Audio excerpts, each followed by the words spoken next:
Hello जी, छोटों को प्यार, बड़ों को प्रणाम और मेरे भाई बहन को मेरा नमस्कार। तो जी मैंने यहाँ पर ली है खुम्बी और एक प्याज, साथ में 2 हरी मिर्च और लहसुन। इस खुम्बी को हम अच्छे से ऊपर से साफ़ कर लेंगे क्योंकि इस पर बहुत ही ज़्यादा मिट्टी होती है। अगर हम अभी इसको धोकर साफ़ करेंगे ऊपर से तो मिट्टी ज़्यादा चिपक जाएगी, इसलिए हम ये सूखी मिट्टी है तो इसको अच्छे से एकदम धीरे से चक्कू से आहिस्ता आहिस्ता, जो हम हल्के हाथों से उतारते हैं ना कोई चीज़, उस तरह से हमें हल्के हाथों से इस खुम्बी के ऊपर का जो कवर है वो हटा देना है और अच्छे से हमें इनको साफ़ कर लेना है। ये राजस्थान की धोरा धरती होती है, वहाँ बारिश के दिनों में उगती है और ये खुम्बी हमें बहुत ही ज़्यादा टेस्टी लगती है। ये लहसुन और लाल मिर्च के साथ में बनती है इसकी चटनी। तो मैं आज की इसकी सब्ज़ी बनाऊंगी। तो यहाँ पर मिट्टी ज़्यादा थी तो मैंने उस बर्तन को हटाकर इसमें अखबार पर रख दिया है ताकि जो भी मिट्टी होगी इस पे लग जाएगी और अपना जो प्लेटफॉर्म है गैस, ये बिल्कुल भी मिट्टी से नहीं भरेगा। तो बस इसको मैं आहिस्ता आहिस्ता इस तरह से साफ़ कर लूँगी सभी खुम्बियों को। और कुछ खुम्बी भी ऐसी भी होती है जिनमें लट्टे वगैरह होती है, मतलब कि कीड़ा भी होता है, जैसे कि मैं आगे आपको बताऊंगी। दूसरी वाली जो मैंने खुम्बी ली है इसमें कीड़ा मुझे लग रहा है, यानी कि लट। तो मैंने इसको छीलते ही मुझे पता चल गया, इसको मैं साइड में रख दूंगी। अब यहाँ पर मैंने दूसरी खुम्बी ले ली, इसी को भी आप देख सकते हो आहिस्ता आहिस्ता धीरे धीरे हाथों से मैं ऊपर से इसका कवर हटा रही हूँ। और ये ऊपर से साफ़ होने के बाद में एकदम साफ़ हो जाएगी और बिल्कुल भी इसके ऊपर मिट्टी नहीं रहेगी। फिर हम इसको 2 पानी से धो लेंगे तो जितनी भी मिट्टी होगी ना छोटी मोटी, वो सारी उतर जाएगी इसके ऊपर से। तो इस तरह से मैंने सभी खुम्बियों को साफ़ कर लूँगी और मैं आपको लट वाली दिखाती हूँ। ये इस तरह की होती है लट वाली खुम्बी, जो हमें साइड में रख देनी है क्योंकि इसमें लटें पड़ जाती है 2-3 दिन होने के बाद में। ये तुरंत ही आती है मार्केट में और तुरंत ही बिक जाती है। तो मुझे ये मार्केट में दिख गई थी तो मैं तुरंत लेकर आ गई थी इस खुम्बी को। अब इस तरह से मैं सभी खुम्बियों को साफ़ कर लूँगी।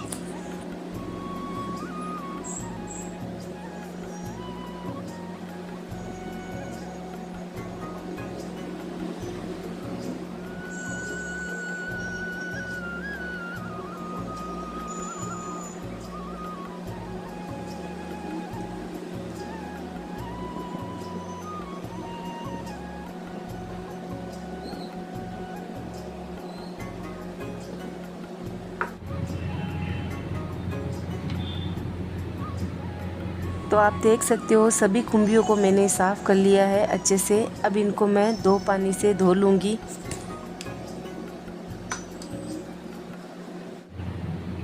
सभी खुम्बियों को हम पानी में डाल देंगे और इनको हम हल्के हाथों से धोएंगे और ये जो बर्तन है एक बार वापस इस्तेमाल नहीं करेंगे।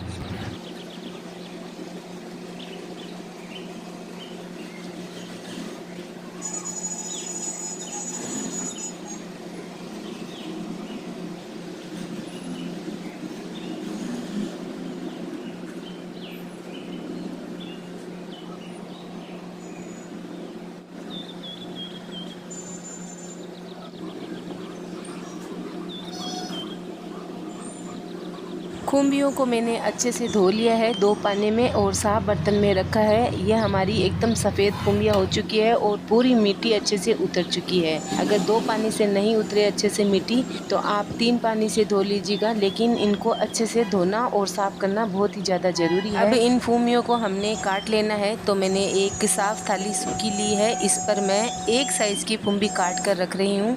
और बड़ी हो तो आप उसको इस तरह से लंबी कट करके और बीच में एक कट कर लेना, ताकि जो ऊपर का पार्ट होता है ना वो कच्चा होता है तो थोड़ा हल्का सा बड़ा कटता है। इन खुम्बियों को आप छोटे साइज़ में भी कट कर सकते हो। मैं हल्का सा बड़ा साइज़ कर रही हूँ, हमेशा मैं छोटा ही साइज़ कट करती हूँ, लेकिन आज ये कच्ची खुम्बी है तो मैं इनको बड़ा कट कर लूँगी। और ये कच्ची खुम्बी है तो पकने में ज़्यादा टाइम नहीं लेगी, बस 10 से 12 मिनट लेगी। और बड़ी खुम्बी आती है ना, मतलब कि खुम्बी आती है ना, वो पकने में टाइम लेती है। अब यहाँ पर मैंने कुछ लहसुन की कलियाँ और अदरक लिया है, इनको भी हम ओखली में अच्छे से कूट लेते हैं।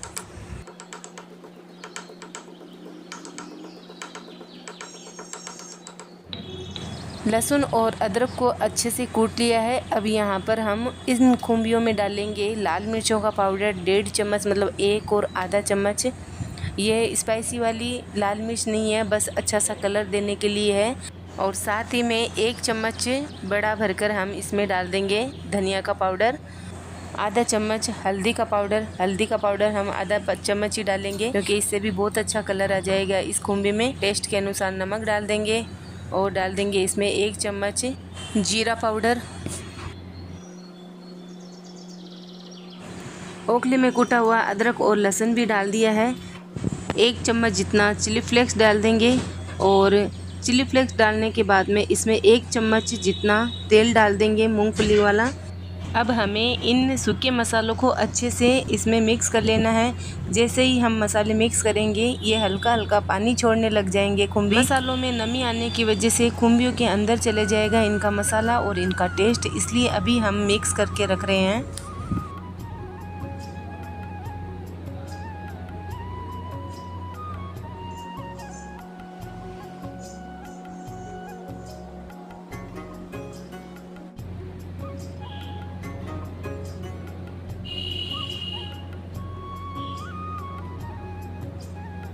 सभी खुम्बियों पर हमने अच्छे से मसाला लगा दिया है और अच्छे से इस पर लिपट चुका है मसाला। तो अब इनको हम रख देते हैं साइड में।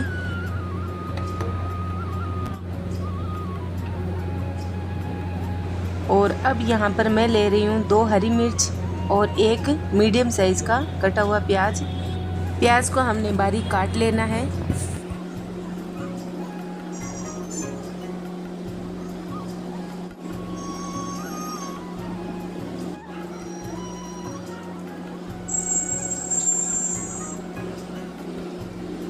हरी मिर्च को भी काट लिया है और प्याज को भी मैंने बारीक कट कर लिया है। अब चलिए चलते हैं, तैयारी हो चुकी है हमारी खुम्बी की सब्ज़ी बनाने की। तो यहाँ पर मैं जला दूँगी गैस, चढ़ा दूँगी कढ़ाई और इसमें डाल दूँगी मूंगफली का तेल। तेल आप कोई सा भी ले सकते हो, इसको आप घी में भी बना सकते हो।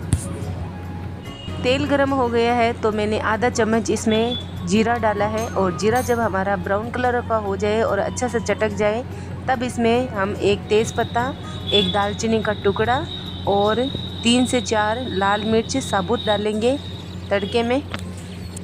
इसके बाद हमने डाल देना इसमें बारीक कटा हुआ प्याज।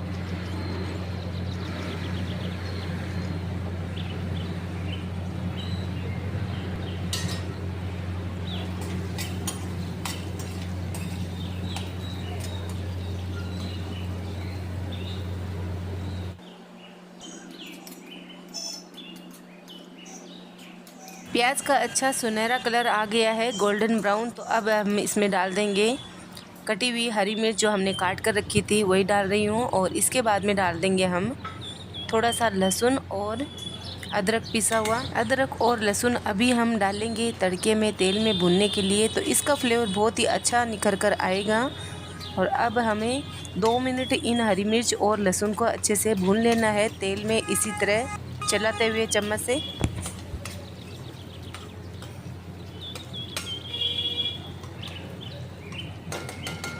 लहसुन, हरी मिर्च और अदरक तीनों अच्छे से भुन चुके हैं तेल में। और अब इसमें हम खुम्बी डाल देते हैं जो हमने मसालों में बना कर रखी थी। खुम्बी ने पानी छोड़ दिया है, आप देख सकते हो, सूखी नहीं रही है, पानी इसने छोड़ दिया है अच्छे से। और पानी छोड़ने के बाद में क्या होता है ना, खुम्बी में जितने भी अच्छे से मसाले हैं ना वो लग जाते हैं, अंदर तक बैठ जाते हैं, इसलिए पहले से ही डाल कर रखना पड़ता है खुम्बी में मसालों को। अब इन खुम्बी को अच्छे से मैं 3-4 मिनट मीडियम आंच पर अच्छे से भून लेती हूँ।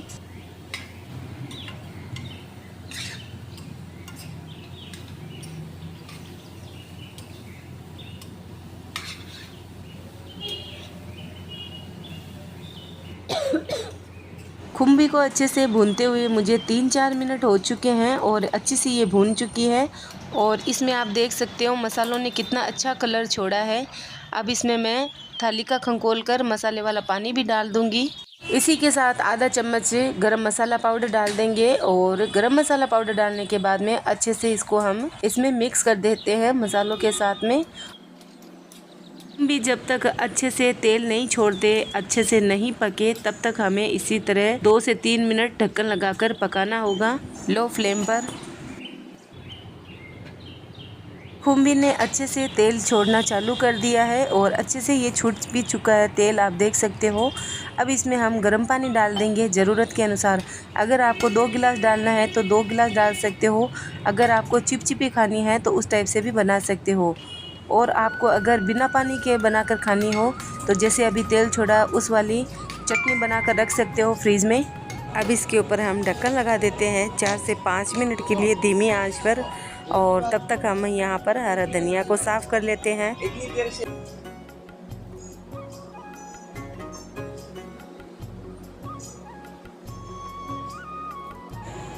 चलिए अब इस हरा धनिया को अपन धो लेते हैं।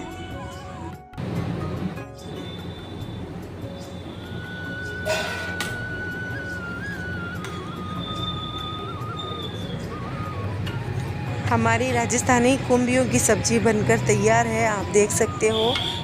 अब इस पर हम हरा धनिया भी डाल देते हैं। हरा धनिया डालने से बहुत ही अच्छा टेस्ट आएगा इसका, और हरा धनिया इसमें दिखने में भी बहुत शानदार लगता है। तो चलिए हरा धनिया काट कर डाल देती हूँ।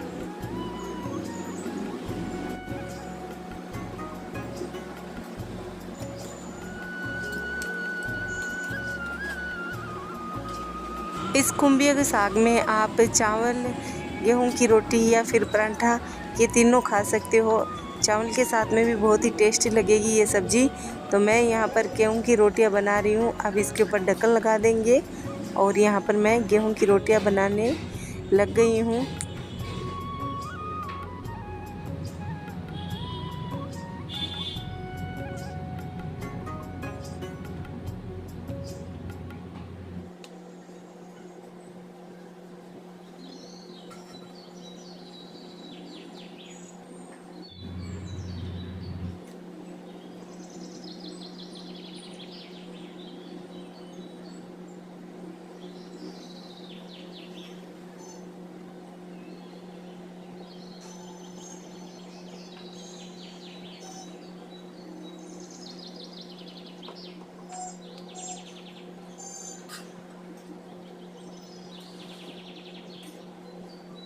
अब जैसे जैसे गेहूं की रोटियां बनती जाएगी वैसे वैसे सबको मैं खाना परोसते भी जाऊंगी।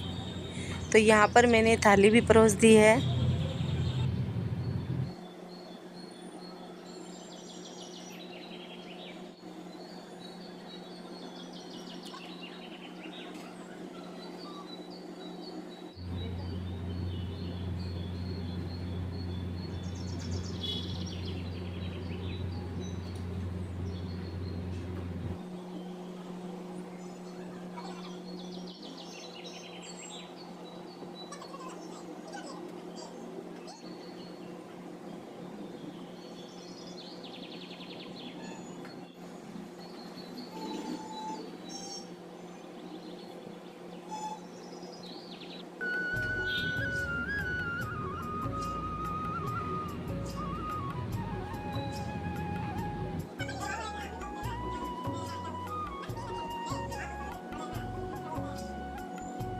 इस तरह से सभी गेहूं की रोटियां बनाकर तैयार कर लिए हैं और हमारा पूरा खाना बनकर तैयार हो चुका है। तो अब हम थाली में परोस देते हैं। तो थाली में मैंने परोसा है खुम्बी की सब्ज़ी, यानी खुम्बी का साग। ये जो खुम्बी है साल में बस 2 महीने आती है, जिसमें से कभी आती है कभी नहीं आती है, तो 1 या 2 बार ही खाई जाती है। पूरे साल इस सब्ज़ी का इंतज़ार रहता है। फाइनली आज इस सब्ज़ी को मैंने बनाया और मेरी पूरी फैमिली ने, यानी कि मेरा पूरा परिवार, इसको बड़े ही चाव और आनंद से खाया। इस सब्ज़ी को मैंने 3 दिन पहले भी बनाई थी, तब मैं वीडियो शूट नहीं कर पाई थी क्योंकि उस टाइम बारिश बहुत तेज़ आ रही थी और लाइट भी नहीं थी और मेरा फ़ोन भी चार्ज नहीं था। फाइनली आज मैंने इसको बना लिया और आप सबके साथ में मैंने इस रेसिपी को शेयर भी किया है। Thank you. अब यहाँ पर मैं ले रही हूँ 400 ग्राम काजू, जो कि मेरे पास 250 ग्राम तो टुकड़ी थी और 150 ग्राम मैं साबुत काजू ले रही हूँ। तो टुकड़ी और साबुत काजू हमारे पास 400 ग्राम हो गए हैं। ये 400 ग्राम काजू ले लिए हैं और यहाँ पर मैंने गर्म दूध में कुछ केसर के धागे भिगो कर रखे हैं ताकि इस दूध में अच्छा सा कलर आ जाए केसर का। अब चलिए इन काजू को हम एक बार अच्छे से पैन में सेक लेते हैं ताकि इनका थोड़ा हल्का सा कच्चापन दूर चला जाए। अगर किसी काजू पर हल्का सा छिलका बचा हो तो उसको आप उतार लीजिएगा, नहीं तो आगे दिक्कत देता है। ये दिखता भी है और खाने में भी अच्छा नहीं लगता। अब इनको हम धीमी आंच में अच्छे से सेक लेते हैं। धीमी आंच में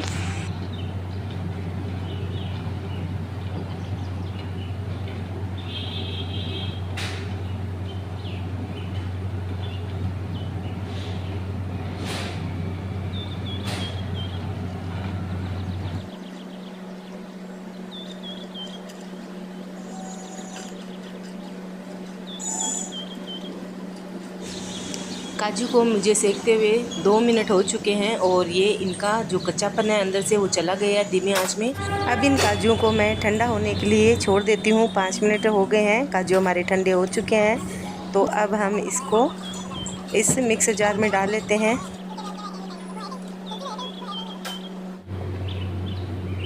अब इन काजू को हम पीस लेते हैं मिक्सर में पल्स मोड पर। काजू को मैंने मिक्सर में पीस लिया है और इस तरह से हमारा जो दरदरा है काजू पिस चुका है। इसमें मोटे छोटे नहीं रहे हैं, बस केवल बारीक पिसा हुआ है। अब पिसे हुए काजू के अंदर गुठलियाँ बन जाती है, तो इन गुठलियों को हम हाथों से मैश कर लेंगे और चम्मच से भी मैश कर सकते हैं, क्योंकि गुठलियाँ फिर हम जब काजू की कतली बनाएंगी तो ये गुठलियाँ ही बनी रहेगी। इसलिए हम इसको चम्मच या हाथों से इनको तोड़ लेंगे। आप चाहो तो इनको छलनी में छान कर भी ले सकते हो। अब यहाँ पर मैंने सूखा मिल्क पाउडर लिया है। कप को मैंने पूरा भरकर नहीं लिया है, थोड़ा कम करके लिया है, आप देख सकते हो। यानी कि 1 कप 125 ग्राम का होता है तो 2 कप 250 ग्राम का होता है। तो मैंने इसमें थोड़ा कम कर दिया था तो 200 ग्राम का हो गया है। अब यहाँ पर मैंने 2 से 3 हरी इलायची ली है। इनको हम एकदम बारीक पीस लेंगे ताकि हमारी जो कतली जब बनाएंगे उसमें बिल्कुल भी ये नहीं दिखे और खाने में भी अच्छी लगे कतली।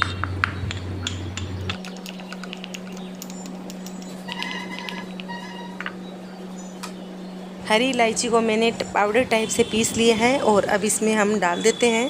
हमने इन सबको अच्छे से मिक्स कर लेना है। दूध और इलायची अच्छे से इस काजू पाउडर में मिक्स हो जाए।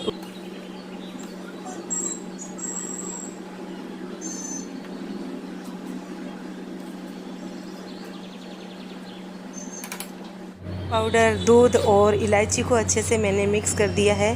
अब यहाँ पर हम कढ़ाई चढ़ा देंगे और गैस को नहीं जलाएंगे। अब इस कढ़ाई में मैं डाल दूँगी 250 ग्राम चीनी। ये जो कप है ये पूरा 250 ग्राम का है, तो इसमें थोड़ा सा कम कर दिया है चीनी को मैंने। और गैस हमारा जल नहीं रहा है नीचे से। चीनी डाल देंगे और इसी के साथ में हम आधा कप पानी भी डाल देंगे। जितना चीनी लिया है उससे आधा हम पानी लेंगे। उसके बाद में हम इस गैस को जला देंगे और चीनी को हम कंटिन्यू चलाते हुए अच्छे से पका लेते हैं, एक तार की चाशनी आने तक।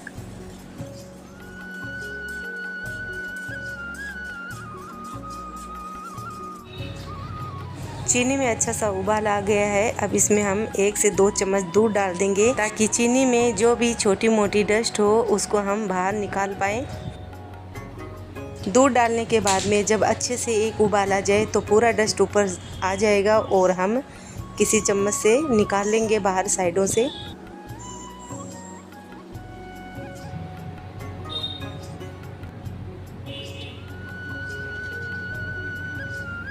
अच्छे से मैंने चीनी में से डस्ट निकाल दिया है।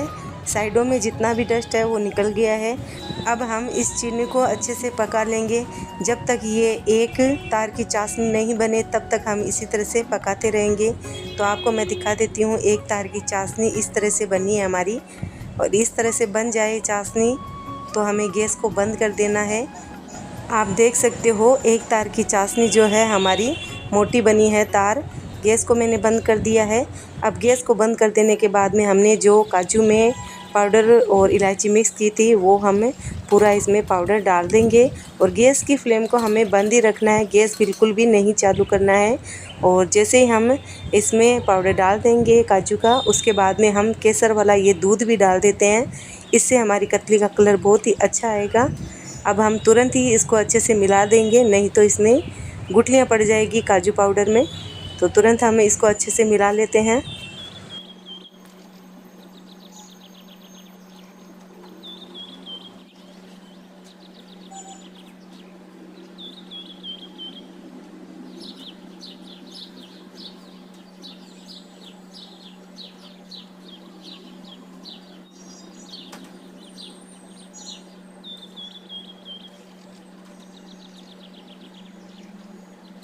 काजू पाउडर को मैंने चाशनी में अच्छे से मिक्स कर लिया है। अब 1 से 1.5 चम्मच इसमें हम घी डाल देंगे। घी डालते ही ये कढ़ाई जो है इस काजू के बैटर को छोड़ने लग जाएगी और अच्छे से ये मिक्स हो जाएगी। और आप देख सकते हो अच्छे से मैंने जैसे ही घी डाला इसने कढ़ाई छोड़ दी है।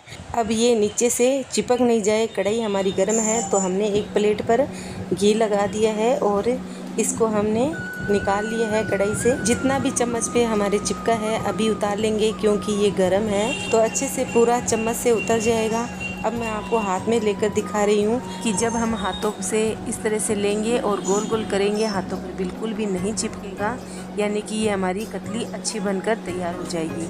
अब ये है तो गरम, लेकिन फिर भी हमें इसको अच्छे से इस तरह से मलना होगा दोनों हाथों से, क्योंकि हम इसको मलेंगे इसलिए इसमें छोटे मोटे अगर काजू के दाने होंगे, जैसे हम आटा लगाते हैं और अच्छे से ही क्रीमी टाइप का आटा बन जाता है, वैसे ही हमें इसको तैयार करना है। ये बहुत ज़्यादा गर्म था तो मैंने एक पॉलीथीन की थैली ली है, इसको मैं इस तरह से एक दूसरे की तरफ दबाऊंगी ताकि ये और भी अच्छे से क्रीमी और मल जाए और हमारे जो छोटे मोटे टुकड़े होंगे अंदर से अच्छे से मैश हो जाएंगे।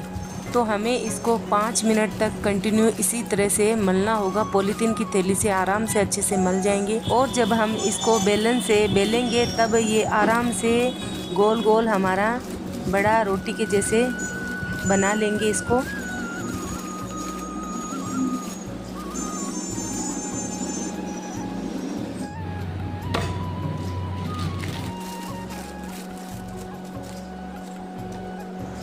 अब हमने इसको अच्छे से गोल गोल इस तरह से कर लेना है और आधी पॉलीथीन की थैली एक साइड में कर देने हैं और जो आधी ज़्यादा बचेगी इसके ऊपर हमें सेट कर देना है पॉलीथीन की थैली को। फिर हल्के हाथों से हम बेलन को इस तरह से बेलेंगे और ये इसको आपको गोल गोल बेलन को बेलना नहीं है, बस आपको बेलन को हाथ में एक जैसे रखना है और अपनी तरफ जिस तरफ से आपको मोटा लगे उस तरफ से आपको पतला कर देना है। कहीं से मोटा कहीं से पतला इस तरह से नहीं करना है, बराबर साइज में आपको चारों तरफ से करना है।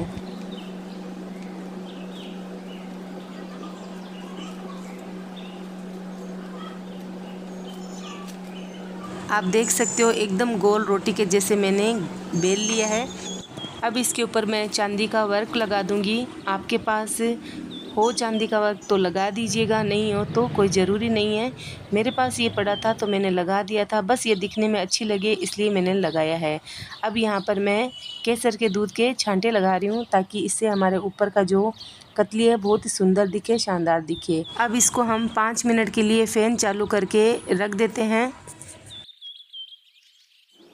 5 से 7 मिनट बाद में मैंने इन काजू कतलियों को काटना चालू कर दिया है। आप किसी भी शेप में काट सकते हो और अक्सर हम घर पर जब भी काजू कतली बनाते हैं तो सही से सेट नहीं हो पाती है। तो मेरे बताए गए तरीके से इस तरह से आप काजू कतली बनाते हो तो एकदम परफेक्ट आपकी काजू कतली बनकर तैयार होती है और घर वालों की तारीफ़ मिलती है और शुद्ध हमारे घर पर मिठाई बनकर तैयार होती है, जिसे अपन भगवान को भी भोग लगा सकते हैं, परिवार फैमिली में किसी को भी हम खिला सकते हैं, क्योंकि ये जो काजू कतली है हमने घर पर ही बनाई है। इस तरह की काजू कतली घर पर अक्सर हम बनाते रहते हैं, लेकिन इस बार आपके साथ मैंने इस काजू कतली को शेयर किया है। आप एक बार इस तरह से ट्राई कीजिएगा, ज़रूर आपकी काजू कतली एकदम परफेक्ट बैठेगी। तो ये काजू कतली मैंने रक्षाबंधन के लिए अपने भाइयों के लिए बनाई है। आपने क्या बनाया अपने भाइयों के लिए तो ज़रूर कमेंट करके बता दीजिएगा।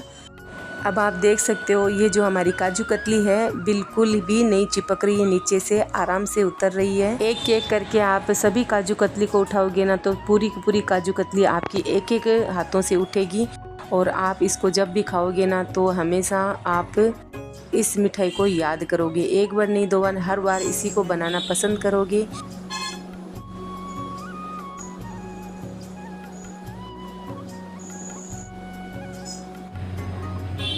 तो इस तरह से मैंने एक एक करके सभी कतलियों को थाली में सजा लिया है और बाकी की कुछ कतलियाँ जो पड़ी है वो मैंने अभी फ्रीज़ में रख दी है। बाकी जो कतलियाँ मैंने सजाई है थाली में आप सबको मैं तोड़ कर भी दिखा रही हूँ कितने अच्छे से ये टूट रही है। तो अगर आपको मेरा खाना बनाने का तरीका और ये काजू कतली पसंद आए तो आप भी अपनी फैमिली के लिए इस तरह का खाना और कतली बनाइए, खुद खाइए, उनको खिलाइए और एंजॉय कीजिए। मिलते हैं अगले वीडियो में।